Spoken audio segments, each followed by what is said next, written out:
भगवान श्री हरि विष्णु ने धर्म की रक्षा हेतु हर काल में अवतार लिया। वैसे तो भगवान विष्णु के अनेक अवतार हुए हैं, लेकिन उनमें 10 अवतार ऐसे हैं जो प्रमुख रूप से स्थान पाते हैं। तो हमारे इस वीडियो के माध्यम से हम भगवान श्री हरि विष्णु के 10 अवतार यानी दशावतार की पौराणिक एवं प्रामाणिक कथाएं बताएंगे। तो चलिए शुरू करते हैं।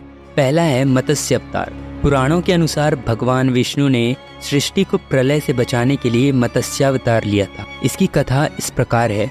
कृतयुग के आदि में राजा सत्यव्रत हुए।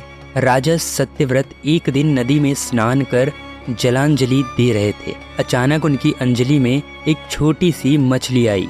उन्होंने देखा तो सोचा वापस सागर में डाल दूं, लेकिन उस मछली ने बोला, आप मुझे सागर में मत डालिए, अन्यथा बड़ी मछलियां मुझे खा जाएंगी। तब राजा सत्यव्रत ने मछली को अपने कमंडल में रख लिया। मछली और बड़ी हो गई तो राजा ने उसे अपने सरोवर में रखा। तब देखते ही देखते मछली और बड़ी हो गई। राजा को समझ आ गया कि यह कोई साधारण जीव नहीं है। राजा ने मछली से वास्तविक स्वरूप में आने की प्रार्थना की।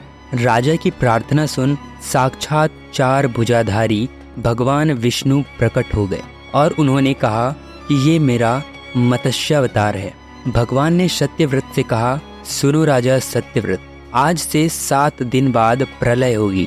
तब मेरी प्रेरणा से एक विशाल नाव तुम्हारे पास आएगी। तुम सप्त ऋषियों, औषधियों, बीजों और प्राणियों के सूक्ष्म शरीर को लेकर उसमें बैठ जाना। जब तुम्हारी नाव डगमगाने लगेगी तब मैं मत्स्य के रूप में तुम्हारे पास आऊंगा। उस समय तुम वासुकी नाग के द्वारा उस नाव को मेरे सिंग से बांध देना। उस समय प्रश्न पूछने पर मैं तुम्हें उत्तर दूंगा, जिससे मेरी महिमा जो परम ब्रह्म नाम से विख्यात है तुम्हारे हृदय में प्रकट हो जाएगी। तब समय आने पर मत्स्य रूपधारी भगवान विष्णु ने राजा सत्यव्रत को तत्व ज्ञान का उपदेश दिया, जो मत्स्य पुराण नाम से प्रसिद्ध है। दूसरा है कूर्म अवतार। धर्म ग्रंथों के अनुसार भगवान विष्णु ने कूर्म यानी कछुए का अवतार लेकर समुद्र मंथन में सहायता की थी। भगवान विष्णु के कूर्म अवतार को कच्छप अवतार भी कहते हैं। इसकी कथा ऐसी है कि एक बार महर्षि दुर्वासा ने देवताओं को राजा इंद्र को श्राप देकर श्रीहीन कर दिया। इंद्र जब भगवान विष्णु के पास गए तो उन्होंने समुद्र मंथन करने के लिए कहा। तब इंद्र भगवान विष्णु के कहे अनुसार दैत्यों और देवताओं के साथ मिलकर समुद्र मंथन करने के लिए तैयार हो गए। देवताओं और दैत्यों ने अपना मतभेद भुलाकर मंदराचल को उखाड़ा और उसे समुद्र की ओर ले चले, लेकिन वे उसे अधिक दूर तक नहीं ले जा सके। तब भगवान विष्णु ने मंदराचल को समुद्र तट पर रख दिया। देवता और दैत्यों ने मंदराचल को समुद्र में डालकर नागराज वासुकी को नेति बनाया, किंतु मंदराचल के नीचे कोई आधार नहीं होने के कारण वह समुद्र में डूबने लगा। यह देखकर भगवान विष्णु विशाल कछुए का रूप धारण कर समुद्र में मंदराचल के आधार बन गए। भगवान कूर्म की विशाल पीठ पर मंदराचल तेजी से घूमने लगा और इस प्रकार समुद्र मंथन संपन्न हुआ। तीसरा है वराह अवतार। धर्म ग्रंथों के अनुसार भगवान विष्णु ने दूसरा अवतार वराह रूप में लिया था। पुरातन समय में दैत्य हिरणाक्ष ने जब पृथ्वी को ले जाकर समुद्र में छिपा दिया, तब ब्रह्मा की नाक से भगवान विष्णु वराह रूप में प्रकट हुए। भगवान विष्णु के इस रूप को देखकर सभी देवताओं और ऋषि मुनियों ने उनकी स्तुति की। सबके आग्रह पर भगवान वराह ने पृथ्वी को ढूंढना प्रारंभ किया। अपनी थूथनी की सहायता से उन्होंने पृथ्वी का पता लगा लिया और समुद्र के अंदर जाकर अपने दांतों पर रखकर वे पृथ्वी को बाहर ले आए। जब हिरणाक्ष दैत्य ने यह देखा तो उसने भगवान विष्णु के वराह रूप को युद्ध के लिए ललकारा। दोनों में भीषण युद्ध हुआ। अंत में भगवान वराह ने हिरणाक्ष का वध कर दिया। इसके बाद भगवान वराह ने अपने खुरों से जल को स्तंभित कर उस पृथ्वी को स्थापित कर दिया। चौथा है भगवान नरसिंह। भगवान विष्णु ने नरसिंह अवतार लेकर दैत्यों के राजा हिरण्यकशिपु का वध किया था।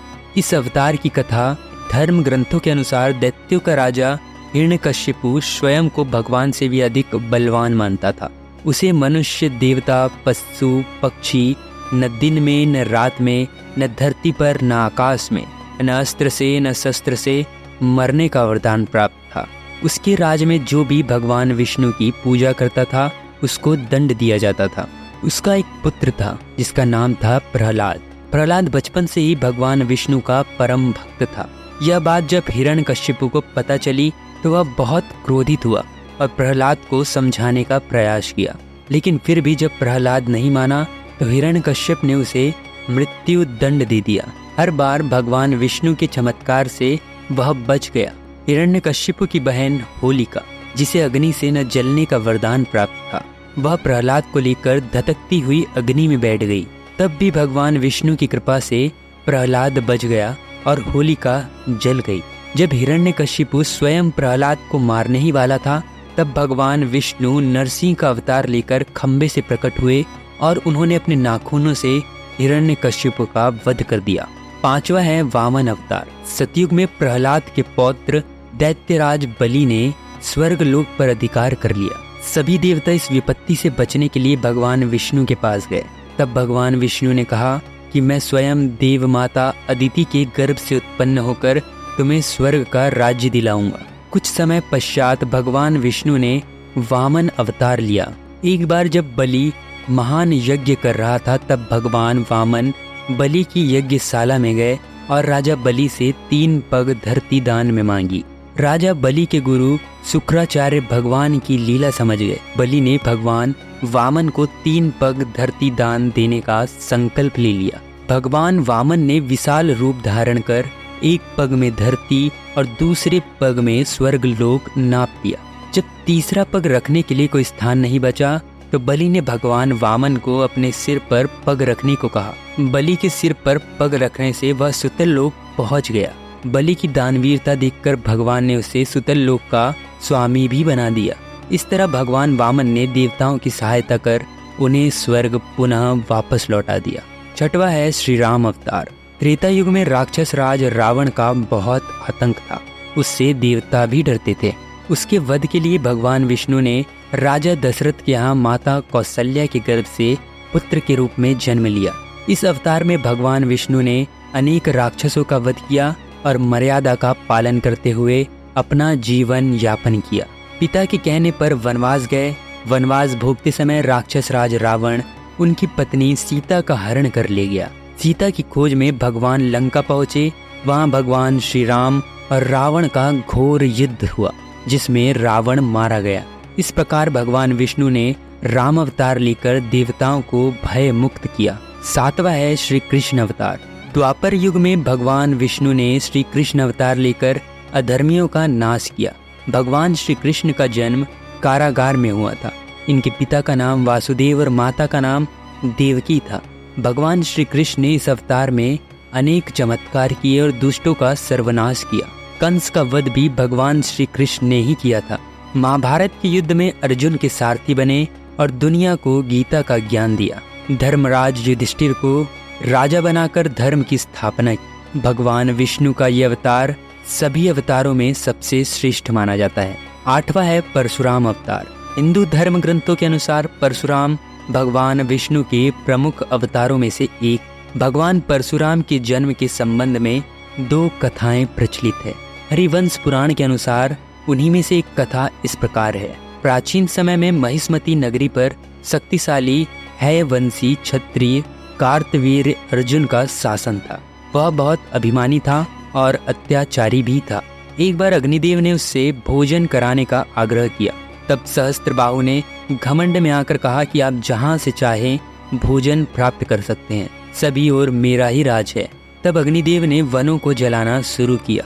एक वन में ऋषि आपव तपस्या कर रहे थे। अग्नि ने उनके आश्रम को भी जला डाला। इससे क्रोधित होकर ऋषि ने सहस्त्रबाहु को श्राप दिया कि भगवान विष्णु परशुराम के रूप में जन्म लेंगे और न सिर्फ सहस्त्रबाहु का बल्कि समस्त क्षत्रियों का सर्वनाश करेंगे। इस प्रकार भगवान विष्णु ने भार्गव कुल में महर्षि जमदग्नि के 5वें पुत्र के रूप में जन्म लिया। 9वां है बुद्ध अवतार। धर्म ग्रंथों के अनुसार बौद्ध धर्म के प्रवर्तक गौतम बुद्ध भी भगवान विष्णु के ही अवतार थे, परंतु पुराणों में वर्णित भगवान बुद्ध देव का जन्म गया के समीप कीकट में हुआ बताया गया है और उनके पिता का नाम अजन बताया गया है। यह प्रसंग पुराण वर्णित बुद्ध अवतार का ही है। एक समय दैत्यों की शक्ति बहुत बढ़ गई थी। देवता भी उनके भय से भागने लगे। राज्य की कामना से दैत्यों ने देवराज इंद्र से पूछा कि हमारा साम्राज्य स्थिर रहे, इसका क्या उपाय है। तब इंद्र ने शुद्ध भाव से बताया कि सुस्थिर शासन के लिए यज्ञ एवं वेद विहित आचरण आवश्यक है। जब दैत्य वैदिक आचरण एवं महायज्ञ करने लगे, जिससे उनकी शक्ति और बढ़ने लगी, तब सभी देवता भगवान विष्णु के पास गए। तब भगवान विष्णु ने देवताओं के हित के लिए बुद्ध का रूप धारण किया और उनके हाथ में मार्जनी थी और वे मार्ग को बुहारते हुए चलते थे। इस प्रकार भगवान बुद्ध दैत्यों के पास पहुंचे और उन्हें उपदेश दिया कि यज्ञ करना पाप है, यज्ञ से जीव हिंसा होती है, यज्ञ की अग्नि से कितने ही प्राणी भस्म हो जाते हैं। भगवान बुद्ध के उपदेश से दैत्य प्रभावित हुए। उन्होंने यज्ञ और वैदिक आचरण करना छोड़ दिया। इसके कारण उनकी शक्ति कम हो गई और देवताओं ने उन पर हमला कर अपना राज्य पुनः प्राप्त कर लिया। 10वां है कल्कि अवतार। धर्म ग्रंथों के अनुसार भगवान विष्णु कलयुग में कल्कि रूप में अवतार लेंगे। कल्कि अवतार कलयुग और सतयुग के संधि काल में होगा। यह अवतार 64 कलाओं से युक्त होगा। पुराणों के अनुसार उत्तर प्रदेश के मुरादाबाद जिले के संभल नामक स्थान पर विष्णु यशा नामक तपस्वी ब्राह्मण के घर भगवान कल्कि पुत्र रूप में जन्म लेंगे। कल्कि देवदत्त नामक घोड़े पर सवार होकर संसार से पापियों का विनाश करेंगे और धर्म की पुनः स्थापना करेंगे। उसके बाद सतयुग का प्रारंभ होगा। तो यही थे भगवान विष्णु के 10 अवतार। मिलते हैं नए वीडियो के साथ, तब तक के लिए बी सेफ। जय हिंद, धन्यवाद।